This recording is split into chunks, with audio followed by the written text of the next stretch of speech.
1 सितंबर 2021 को हिंदी अनिवार्य कक्षा 12 में गजानन माधव मुक्तिबोध के द्वारा रचित कविता शहर स्वीकारा है से इस्माइल 3.03 के तहत गृह कार्य प्रेषित किया गया है। तो सबसे पहले लेखक का परिचय जान लेते हैं। तो लेखक का परिचय। प्रयोगवादी काव्य धारा के प्रतिनिधि कवि गजानन माधव मुक्तिबोध का जन्म मध्य प्रदेश के ग्वालियर जिले के श्योपुर नामक स्थान पर सन 1917 ईस्वी में हुआ था। 1954 ईस्वी में उन्होंने नागपुर विश्वविद्यालय से एमए हिंदी करने के बाद राजनांद गांव के डिग्री कॉलेज में अध्यापन कार्य किया। मुक्तिबोध अध्यापन, लेखन एवं पत्रकारिता सभी क्षेत्रों में अपनी योग्यता, प्रतिभा एवं कार्य क्षमता का परिचय दिया। मुक्तिबोध को जीवन पर्यंत संघर्ष करना पड़ा और संघर्षशीलता ने इन्हें चिंतनशील एवं जीवन को एक नए दृष्टिकोण से देखने को प्रेरित किया। वर्ष 1964 में यह महान चिंतक, दार्शनिक, पत्रकार एवं सजग लेखक कवि इस संसार से हमेशा के लिए विदा हो गया। इसके द्वारा रचित गजानन माधव मुक्तिबोध की जो प्रमुख रचनाएं हैं, कविता संग्रह है चांद का मुंह टेढ़ा, बुरी बुरी खाक दो। कथा साहित्य काट का सपना, विपात्र, सतह से उठता आदमी। आलोचना है मुक्तिबोध के द्वारा रचित कामायनी, एक पुनर्विचार, नई कविता का आत्मसंघर्ष, एक नए साहित्य का सौंदर्य शास्त्र, समीक्षा की समस्याएं, एक साहित्य की डायरी। भारत इतिहास और संस्कृति। साहित्यिक विशेषताएं। मुक्तिबोध प्रयोगवादी काव्य धारा के प्रमुख सूत्रधारों में से एक थे। इनकी प्रतिभा का परिचय अगे द्वारा संपादित तार सप्तक से मिलता है। उनकी कविता में निहित मराठी संरचना से प्रभावित लंबे वाक्यों ने आम पाठकों के लिए कठिन बनाया, लेकिन उनमें भावनात्मक और विचारात्मक ऊर्जा अटूट थी।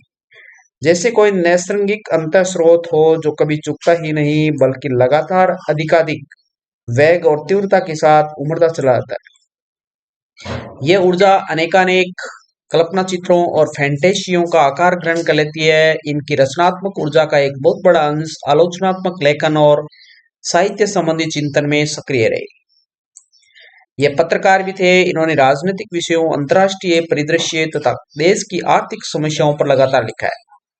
कवि शमशेर बहादुर सिंह ने इनकी कविता के बारे में लिखा है, अद्भुत संकेतों से भरी, जिज्ञासाओं से स्थिर, कभी दूर से शोर मचाती, कभी कानों में चुपचाप राज की बातें कहती चलती है। हमारी बातें हमको सुनाती है, हम अपने को एकदम चकित होकर देखते हैं और पहले से अधिक पहचानने लगते हैं। इनकी भाषा शैली उत्कृष्ट है। भावों के अनुरूप शब्द गढ़ना, उसका परिष्कार करके उसे भाषा में प्रयुक्त करना भाषा सौंदर्य की अद्भुत विशेषता है। उन्होंने तत्सम शब्दों के साथ उर्दू, अरबी, फारसी के शब्दों का भी प्रयोग किया है। पाठ का सार देख लेते हैं। मुक्तिबोध की कविताएं आमतौर पर लंबी होती है। इन्होंने जो भी छोटी कविताएं लिखी है उनमें से एक है शहर स्वीकारा, जो कि भूरी भूरी खाक दोल काव्य संग्रह से ली गई है। एक होता है स्वीकारना और दूसरा होता है शहर स्वीकारना, यानी खुशी खुशी स्वीकारना। यह कविता जीवन के सब सुख दुख, सहर्ष अवसाद, उठापटक को सम्यक भाव से अंगीकार करने की प्रेरणा देती है। कवि को जहां से यह प्रेरणा मिली, कविता प्रेरणा की उस तक भी हमको ले जाती है।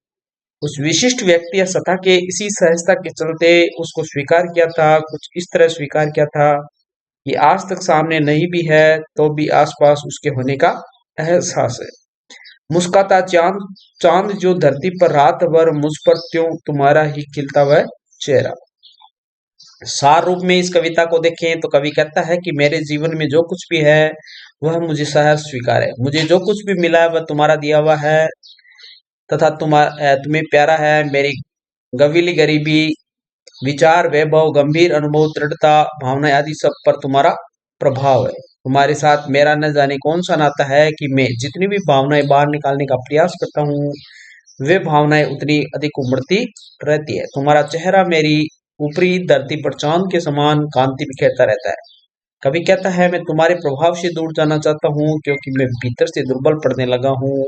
तुम ही मुझे दंड दो ताकि मैं दक्षिण ध्रुव की अंधकारमयी अमावस्या की रात्रि के अंधेरों में लुप्त हो जाऊं।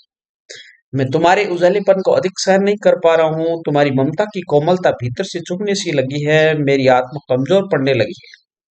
वह शिवम को पाताली अंधेरों की गुफाओं में लापता होने की बात कहता है, किंतु वहां भी उसे प्रियतम का सहारा है। अब देखते हैं इस्माइल 3.03 के तहत होमवर्क जो कि 1 सितंबर 2021 को भेजा गया है, उसका यहाँ पर सॉल्यूशन किया गया है।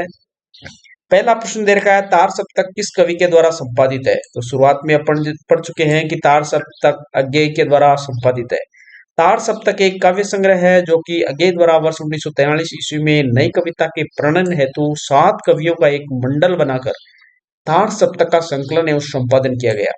तार सप्तक नई कविता का प्रस्थान बिंदु भी माना जाता है। प्रश्न संख्या 2 है, गजानन माधव मुक्तिबोध के द्वारा रचित किन्हीं 2 कविता संग्रहों के नाम व आलोचना से संबंधित किसी एक रचना का नाम लिखना है।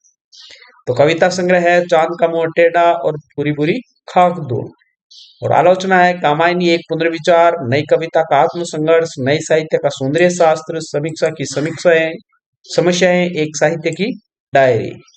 प्रश्न संख्या 3 है, कवि के अनुसार मनुष्य की संपूर्ण चेतना की कबीरी चादर किस प्रकार के भावों से बनी हुई है? तो कबीरी चादर वह अनुभव चेतना रूपी भावों व सभी प्रकार के भावों से मिलकर बनी हुई है। प्रश्न संख्या 3 है, कवि की अपेक्षाकृत छोटे आकार की कविता का शीर्षक लिखिए तथा यह भी बताइए कि वह रचना कौन से संग्रह से लिखी है। तो मुक्तिबोध ने जो छोटी कविताएं लिखी है उनमें से एक है सहर्ष स्वीकार है जो कि बुरी बुरी खाक दूल काव्य संग्रह से ली गई है। प्रश्न संख्या 5 है, सही अथवा गलत बताने हैं। कवि का पत्रकारिता से कोई सरोकार नहीं था। गलत, पत्रकारिता से उनका बिल्कुल सरोकार था। दूसरा दे रखा, मुक्तिबोध की अधिकतर रचनाओं में लंबे वाक्यों का प्रयोग हुआ है। बिल्कुल सही है।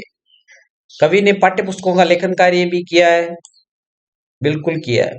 कवि के पिता का नाम गजानन था। गलत। तो इस प्रकार इस्माइल 3.03 के तहत 5 प्रश्न प्रेषित किए गए जिसका हल इस वीडियो में करने का प्रयास किया गया है। उम्मीद करता हूँ ये वीडियो आपको अच्छा लगा होगा। अगर वीडियो अच्छा लगे तो लाइक शेयर और सब्सक्राइब जरूर करें ताकि इसी प्रकार के वीडियो आपको लगातार मिलते रहे। Thank you.